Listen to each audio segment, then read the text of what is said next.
cuma 20%, sekarang saja cuma 20%, ya otomatis bisa jadi mengulang mata kuliah ini di semester depan atau tidak tidak diluluskan di mata kuliah ini. Seperti itu ya. Bismillahirrahmanirrahim. Kita mulai pembahasan pada siang hari ini dengan bacaan suratul Fatihah. Ala hadhihi niyah wa ala kulli niyatin salihah. Al-Fatihah.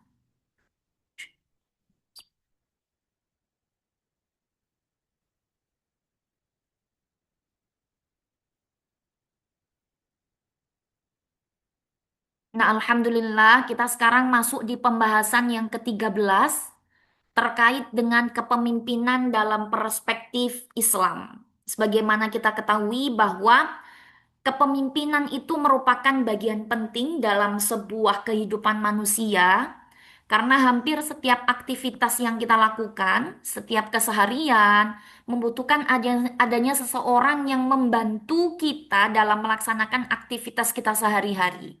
Bahkan kita sendiri, yakni diri kita sendiri, itu merupakan pemimpin bagi diri kita pribadi gitu. Jadi kalau misalkan kita membahas kepemimpinan, ini kita tidak hanya melibatkan sebuah kepemimpinan dalam bentuk yang besar, tapi dimulai dari kepemimpinan terkecil sampai dengan kepemimpinan yang terbesar nanti, yakni negara, seperti itu.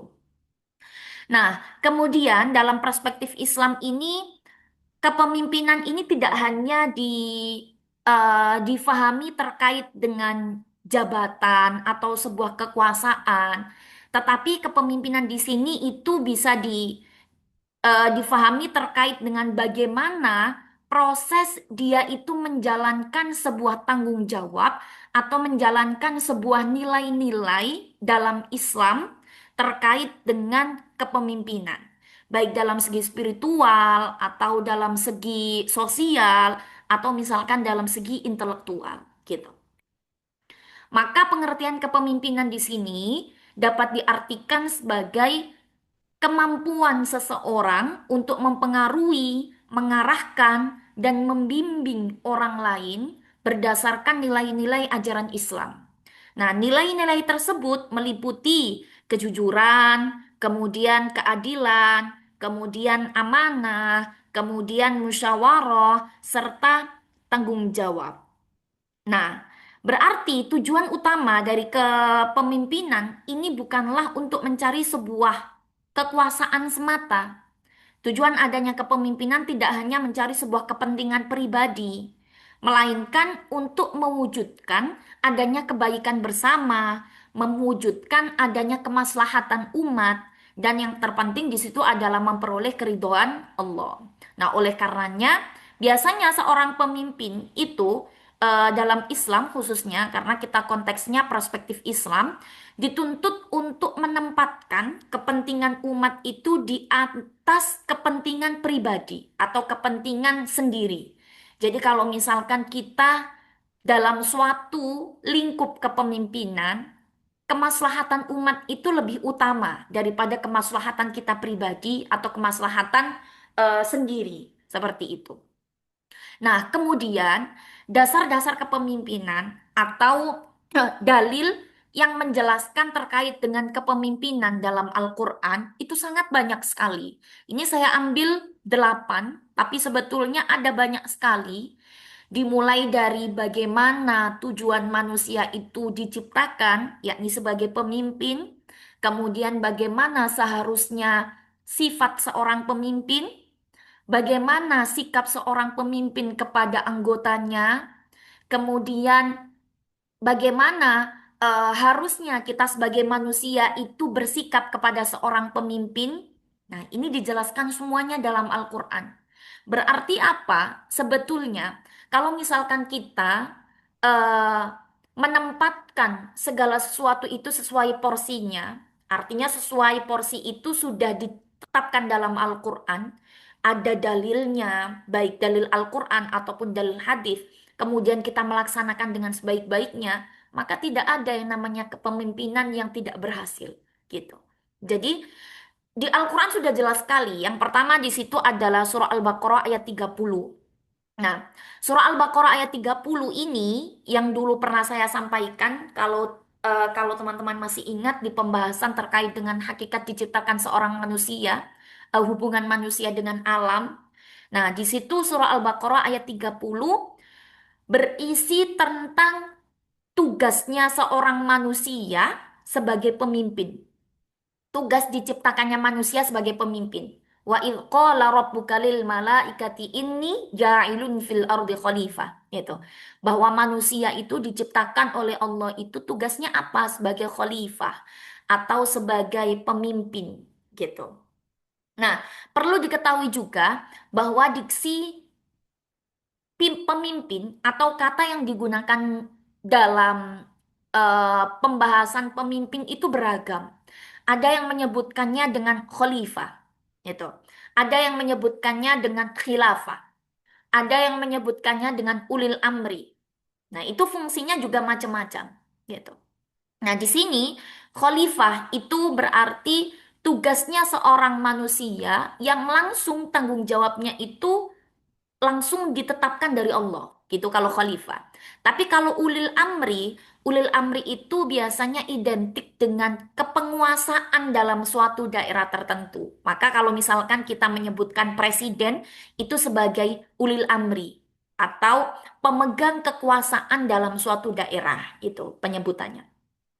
Nah, yang kedua, dasar kepemimpinan yang kedua adalah surah Al-Baqarah ayat 124. Nah, di surah Al-Baqarah ayat 124 ini ayatnya wa idzi batala Ibrahim rabbuhu bi kalimatin fa'atammahun qala inni ja'iluka lin-nasi imama qala wa min dzurriyyati qala la yanalu ahdi dzalimin bahwa di ayat tersebut itu menjelaskan posisi seorang pemimpin di mata orang itu seperti apa. Nah, itu eh, asbabun nuzulnya, yakni ketika Nabi Ibrahim itu diuji oleh Allah dengan beberapa kalimat atau dengan beberapa ujian, kemudian beliau itu melaksanakannya dengan sempurna. Maka Allah berfirman, Aku akan menjadikan engkau, yakni Nabi Ibrahim, sebagai seorang pemimpin bagi seluruh manusia.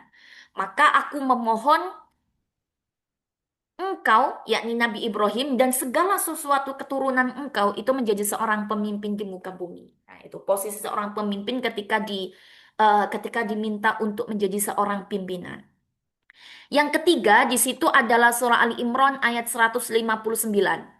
Kalau tadi yang Al-Baqarah ayat 30 itu terkait dengan tugas manusia sebagai khalifah, kalau yang Al-Baqarah 124 itu terkait dengan posisi seorang pemimpin, kalau yang Ali Imran ayat 159, ini terkait dengan sikap seorang pemimpin yang baik itu seperti apa.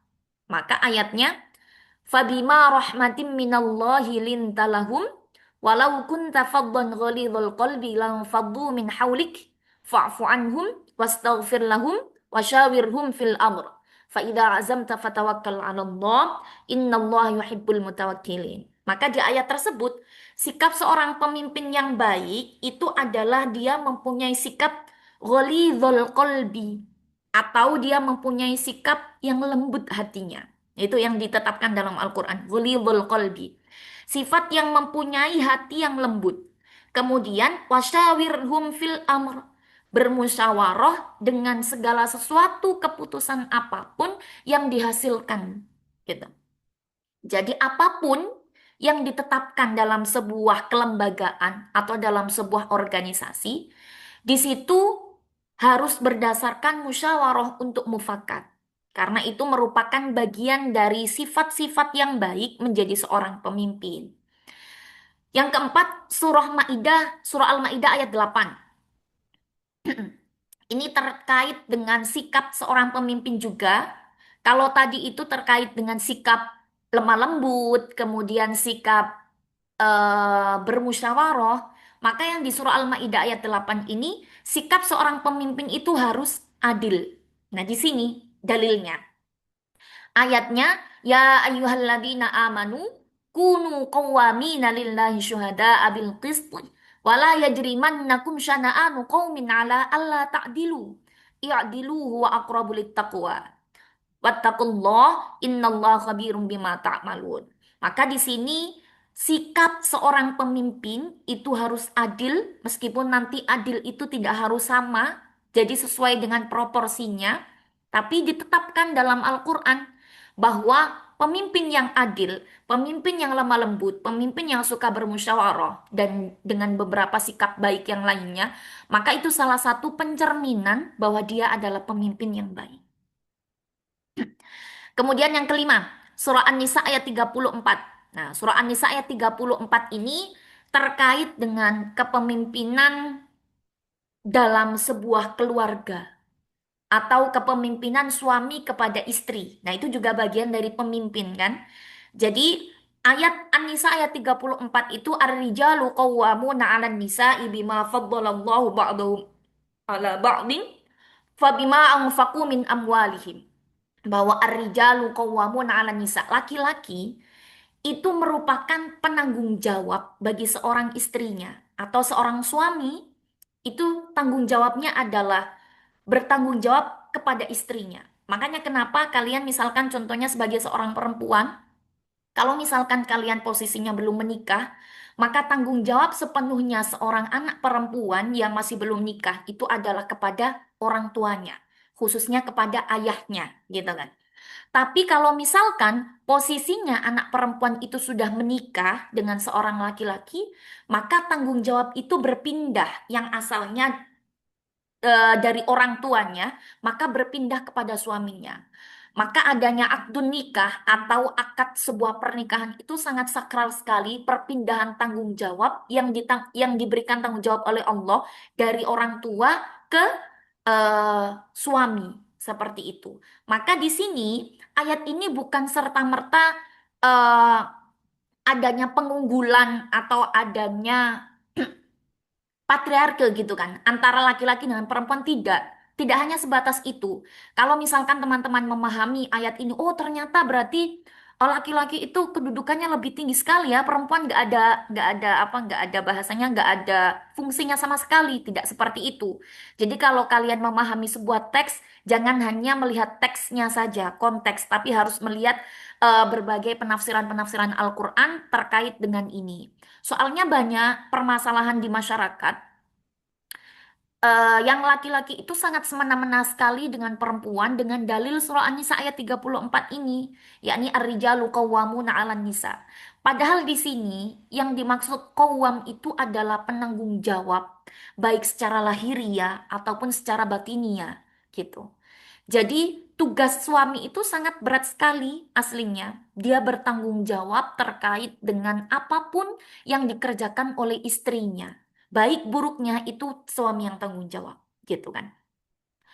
Nah, berarti apa? Berarti kepemimpinan di sini tidak hanya dalam, tadi saya jelaskan, tidak hanya dalam lingkup sebuah kenegaraan, tapi dalam lingkup keluarga juga. Di sini Al-Quran menjelaskan, bahkan dalam lingkup diri sendiri juga dijelaskan juga dalam Al-Quran dan dalam hadis, gitu. Yang keenam ada surah An-Nisa ayat 59. Nah, di surah An-Nisa ayat 59 ini, ayatnya menjelaskan terkait dengan perintah menaati seorang pemimpin. Ya, jadi harus harus teman-teman bedakan setiap dalilnya itu ada term-term pentingnya. Kalau yang di An-Nisa ayat 59 itu perintah mentaati seorang pemimpin. Ayatnya itu, ya ayyuhalladzina amanu ati'ullaha wa ati'ur rasul wa ulil amri minkum. Maka runutannya seperti itu. Ketika misalkan ada sebuah persoalan atau ada sebuah permasalahan, maka kita mencari jawabannya itu Allah. Mentaati apa yang sudah diajarkan oleh Allah dalam agama. Wa ati'ur rasul, dan mentaati apa yang sudah diajarkan oleh Rasulullah dalam agama. Wa ati'u ulil amri minkum, dan mentaati apa yang menjadi sebuah keputusan dalam ulil amri atau dalam sebuah pimpinan, gitu kan. eh, ada lanjutan ayatnya. Fa in tanaza'tum fi syai'in farudduhu ilallah. Jadi tidak hanya terputus di wa ulil amri minkum. Soalnya kalau biasanya terputus di situ, teman-teman bisa berspekulasi terus bagaimana ketika pemimpinnya tidak bisa memberikan sebuah teladan yang baik dan sebagainya. Nah, ayat lanjutannya, fa in tanaza'tum fi syai'in farudduhu ilallah.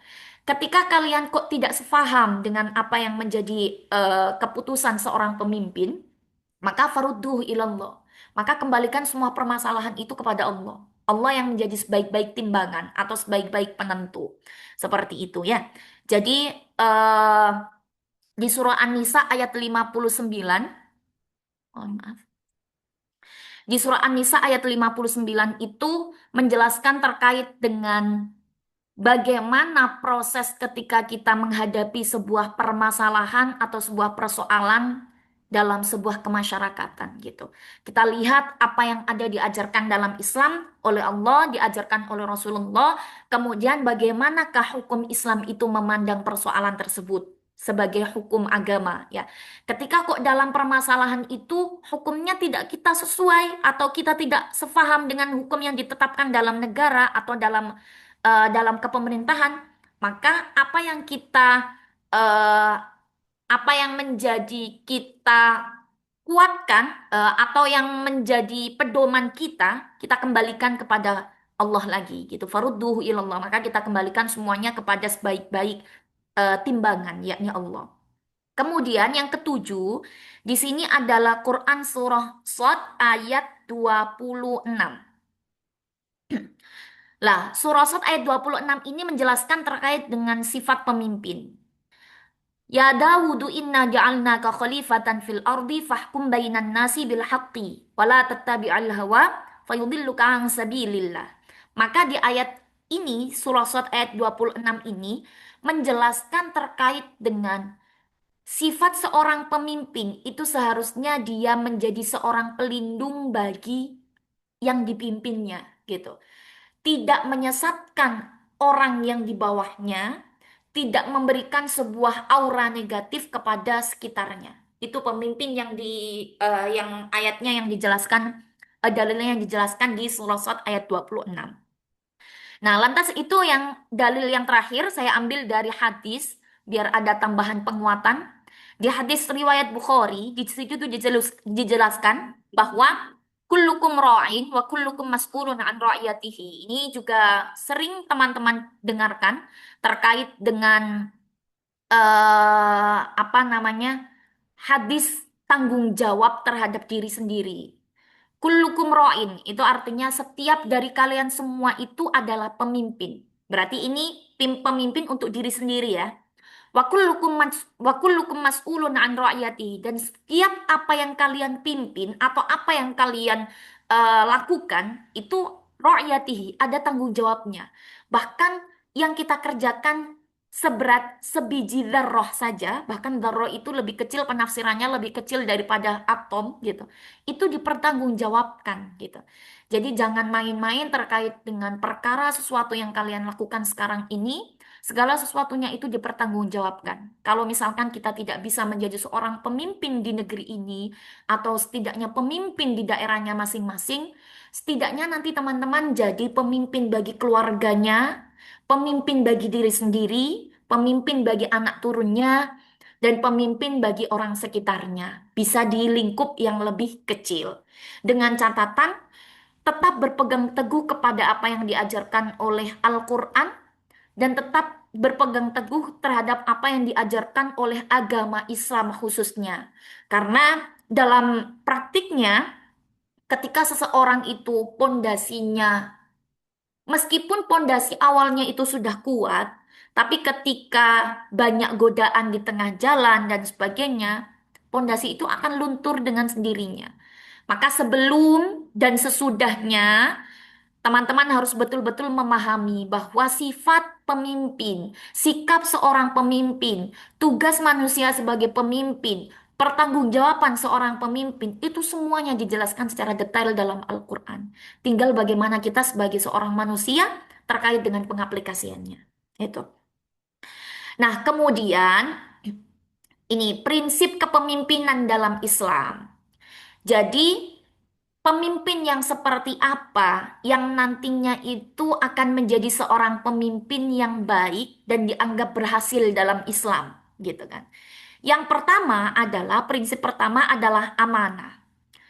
Amanah itu berarti dia itu sadar bahwa dia itu menjadi seorang pemimpin dan jabatan kepemimpinan itu merupakan hanya titipan.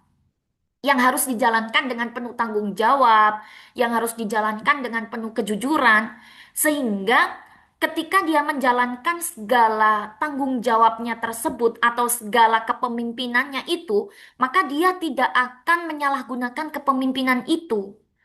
Dia tidak akan menjadikan kepemimpinan itu menjadi kepentingan pribadinya, karena itu merupakan kepentingan maslahat umat, gitu.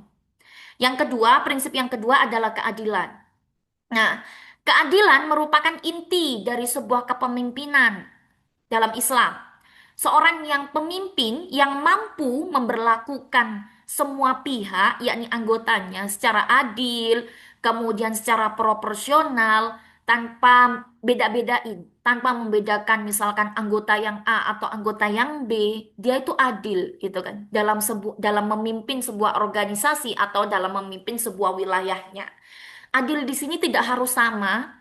Contohnya misalkan contoh misalkan adil dalam perihal orang tua kepada anak misalkan.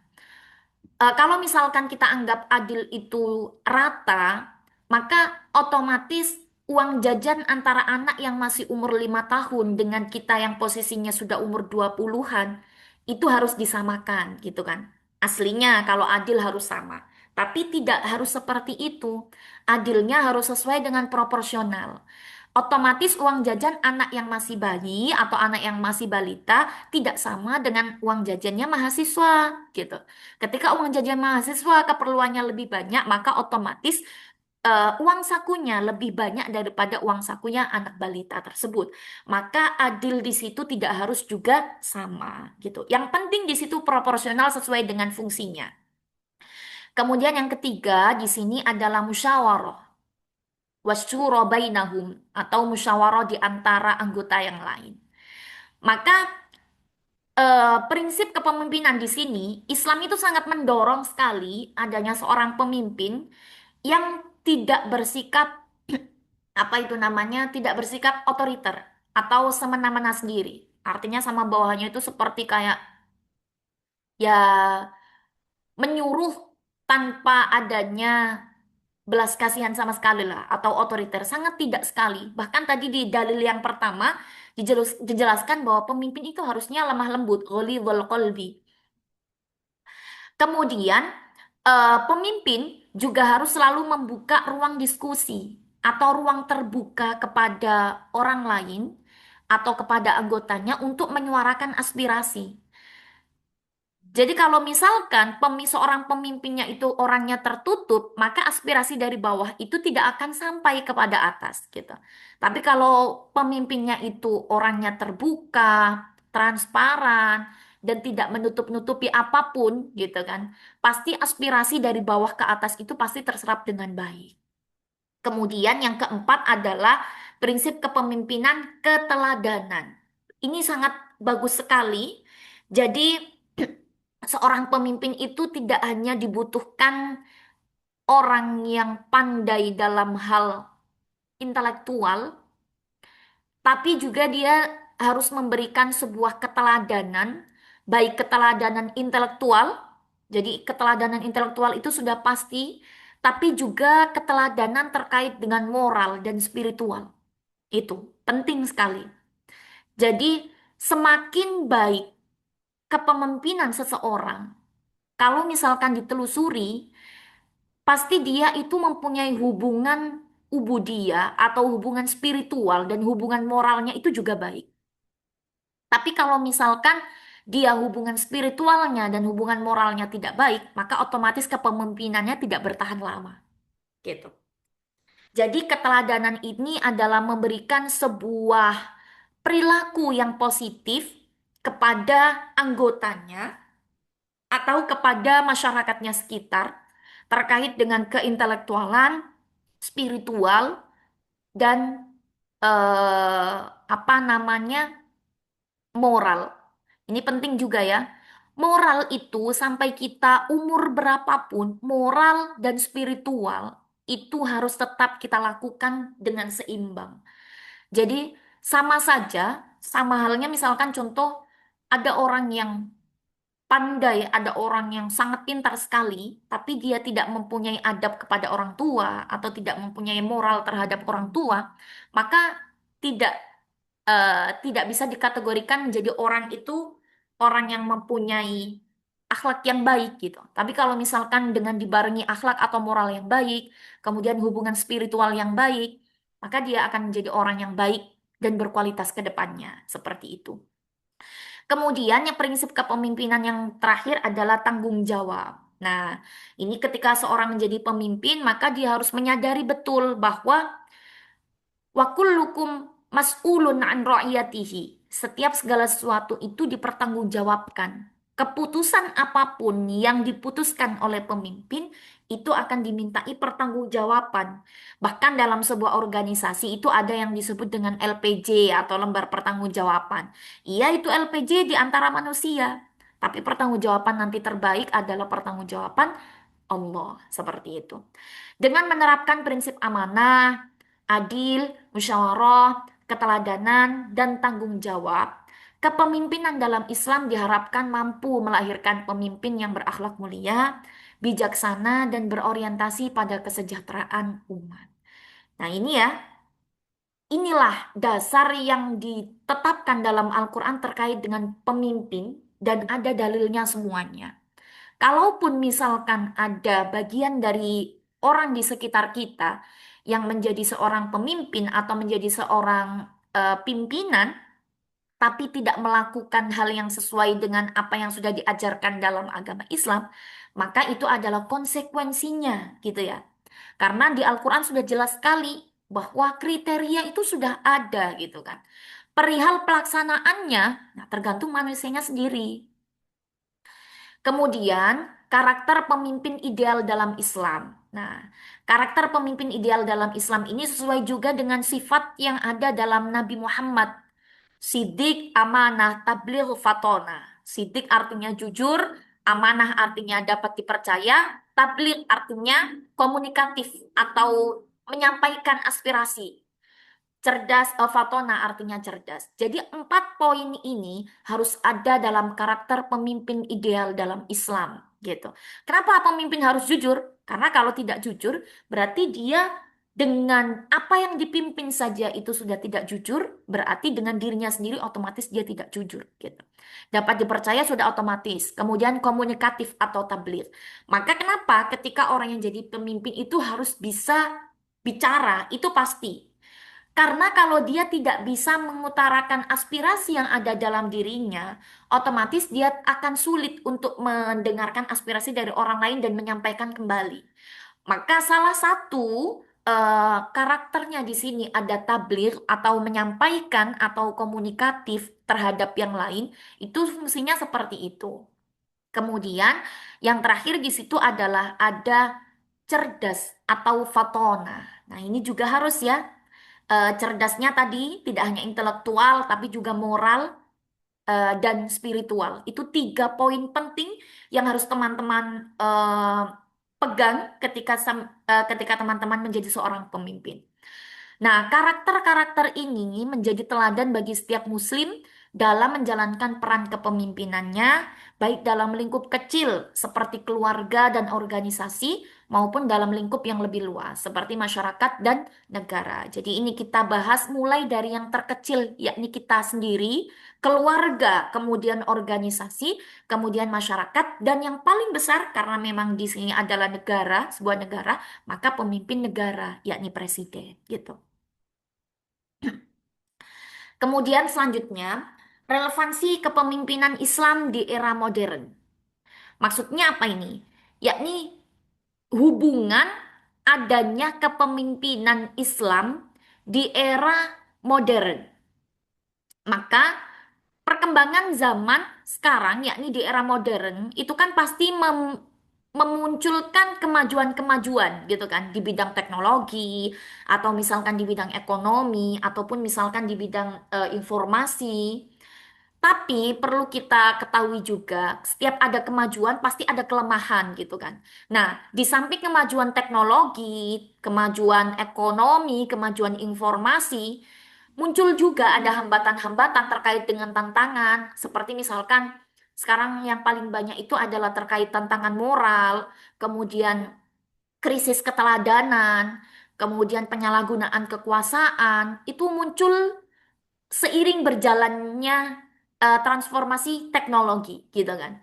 Kemudian adanya korupsi, kemudian menurunnya kepercayaan terhadap pemimpin, bahkan sekarang itu memunculkan kepercayaan kepada pemimpin itu sangat sulit sekali gitu kan. Karena apa? Karena ya memang kita semua sudah tahu data, kemudian tahu informasi yang sudah disiarkan dan sebagainya, maka kepercayaan masyarakat terhadap seorang pemimpin itu berkurang, gitu kan. Nah, dalam kondisi seperti itu, maka konsep kepemimpinan dalam Islam yang tadi itu sangat relevan sekali untuk dijadikan pedoman dalam membangun kepemimpinan yang berintegritas dan berakhlak mulia. Jadi catatannya, selagi seorang pemimpin itu masih menerapkan konsep kepemimpinan dalam Islam, maka otomatis eh, keraguan-keraguan yang muncul dalam tadi yang kekurangan-kekurangan yang muncul itu akan hilang sendiri. Tapi sebaliknya, kalau misalkan seorang pemimpin tidak melakukan apa yang menjadi konsep dasar atau konsep awal sebuah kepemimpinan, maka otomatis ya berkurang kepercayaan dan sebagainya. Nah, nilai-nilai kepemimpinan Islam seperti kejujuran, kemudian keadilan, transparansi sangat dibutuhkan juga dalam berbagai bidang kehidupan. Contohnya misalkan, yang pertama dalam dunia politik. Nah, kepemimpinan Islam mendorong lahirnya pemimpin yang tidak hanya mengejar kekuasaan di sini, kalau bidang politik ya, tetapi juga mengutamakan kepentingan rakyat. Karena di sini sebuah kepemimpinan itu tidak jauh dari kepemimpinan terkait politik, ada, kepemimpinan terkait pendidikan juga ada, kepemimpinan terkait dengan dunia kerja atau ekonomi bisnis, kemudian kepemimpinan terkait dengan organisasi kemasyarakatan. Maka harusnya ketika kepemimpinan dalam bidang politik, maka apa yang akan dilakukan? Maka dia menjadikan seorang pemimpin itu pemimpin yang tidak hanya mengejar apa yang menjadi sebuah tujuan pribadinya atau yang menjadi tujuan awalnya dia sendiri. Tapi dia mengutamakan kemaslahatan masyarakat atau kemaslahatan umat. Kemudian pemimpin di sini otomatis berusaha ketika dia sudah menerapkan apa yang sudah diterapkan dalam agama, dia pasti berusaha untuk tidak melakukan apa yang menjadi eh, pantangan sebagai seorang pemimpin, seperti praktek korupsi, kemudian nepotisme, kemudian tidak terbuka dengan apa yang ada dalam sebuah kepemerintahannya. Nah, seperti itu. Kemudian dalam bidang pendidikan, kenapa kok kepemimpinan dalam pendidikan itu sangat penting sekali? Karena dalam dunia pendidikan itu akan mencetak sebuah generasi-generasi yang baik, gitu kan. Generasi-generasi yang mampu mempertahankan pendidikan seseorang. Tidak hanya cerdas juga dalam intelektual, tapi dia juga mempunyai akhlak yang baik. Nah, pemimpin di lembaga kependidikan diharapkan juga mampu menjadi sebuah teladan, gitu kan. Apalagi dia itu pendidik.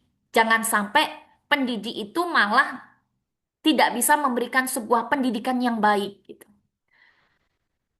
Kemudian yang ketiga adalah bidang ekonomi dan dunia kerja. Nah, kepemimpinan Islam di sini menekankan pada prinsip kejujuran, prinsip keadilan, kemudian prinsip tanggung jawab. Karena di sini dalam praktiknya bidang ekonomi dan dunia kerja ini sangat rawan sekali terkait dengan eh, ketidak apa namanya ketidakadilan ataupun misalkan banyak yang tidak terbuka atau praktek eksploitasi dan sebagainya, pengelolaan sumber daya yang berlebihan, ini masuk dalam sini. Ya. Nah, ini akan menciptakan hubungan kerjasama yang tidak baik kalau misalkan tidak dijalankan dengan baik. Tapi kalau dijalankan dengan baik, maka akan menimbulkan hubungan yang harmonis, kemudian menciptakan kepercayaan antar pihak. Nah, kemudian bidang organisasi kemasyarakatan.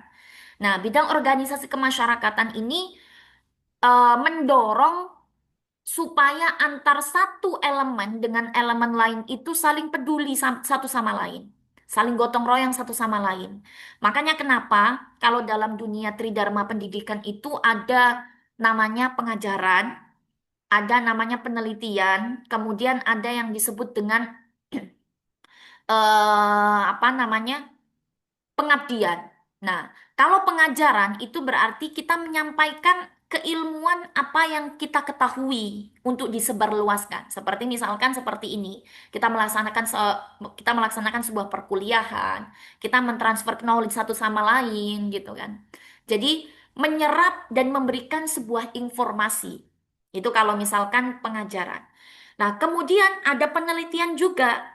Nah, kalau penelitian itu kan sistemnya kan ditulis ya. Jadi segala sesuatu itu ditulis. Makanya kenapa pendidikan dalam Islam itu tidak hanya dilihat atau didengarkan, tapi juga harus ditulis. Karena kalau pendengaran atau penglihatan itu masih bisa tergeser gitu kan. Misalkan ada penurunan pendengaran ataupun penglihatan gitu. Tapi kalau tulisan itu akan abadi. Makanya ini teman-teman mahasiswa itu waktunya eh di umur-umur sampean semua segini itu harus kreatif-kreatifnya, harus inovatif juga dan harus selalu menulis penelitian terkait dengan apa yang teman-teman semua temukan. Karena penelitian itu akan abadi dan nanti akan dikenang seperti itu. Kemudian pengabdian, yang terakhir pengabdian. Makanya kenapa pengabdian itu diperlukan supaya kita tahu kondisi dalam sebuah masyarakat itu seperti ini ya. Kalau teman-teman mahasiswa belum melaksanakan terjun langsung ke masyarakat, masih dalam tahap dunia perkuliahan, dunia bangku perkuliahan saja, tidak akan mengetahui bahwa kondisi sesungguhnya masyarakat itu seperti ini gitu. Jadi kita sebagai orang akademisi, meskipun kita kuliah, kemudian kita belajar dalam bangku kuliah, tapi jangan sampai keilmuan itu berdiam diri dalam bangku kuliah saja.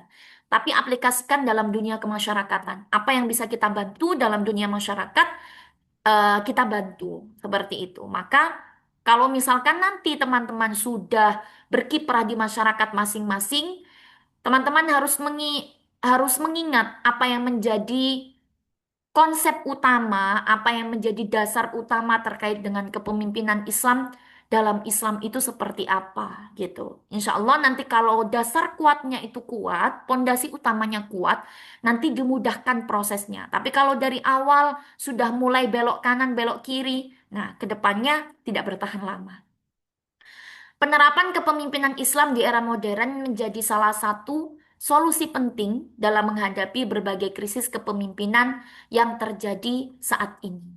Maka kesimpulannya, kepemimpinan dalam perspektif Islam merupakan amanah besar yang tidak hanya berkaitan dengan kekuasaan atau jabatan, tetapi juga mengandung tanggung jawab moral, sosial, dan spiritual. Islam memandang kepemimpinan sebagai sarana untuk menegakkan keadilan, menjaga kemaslahatan umat, serta mengarahkan kehidupan manusia sesuai dengan nilai ajaran Islam. Oleh karena itu, setiap individu pada hakikatnya adalah pemimpin. Kalau tidak bisa menjadi seorang pemimpin yang besar lingkupnya, jadilah pemimpin untuk diri kita sendiri. Yang mana akan dimintai pertanggungjawaban atas peran dan tanggung jawabnya masing-masing. Dasar kepemimpinan Islam bersumber dari Al-Quran dan hadis yang menekankan nilai amanah, keadilan, musyawarah, dan keteladanan. Prinsip tersebut menjadi pedoman utama agar kepemimpinan tidak disalahgunakan dan tetap berorientasi pada kebaikan bersama.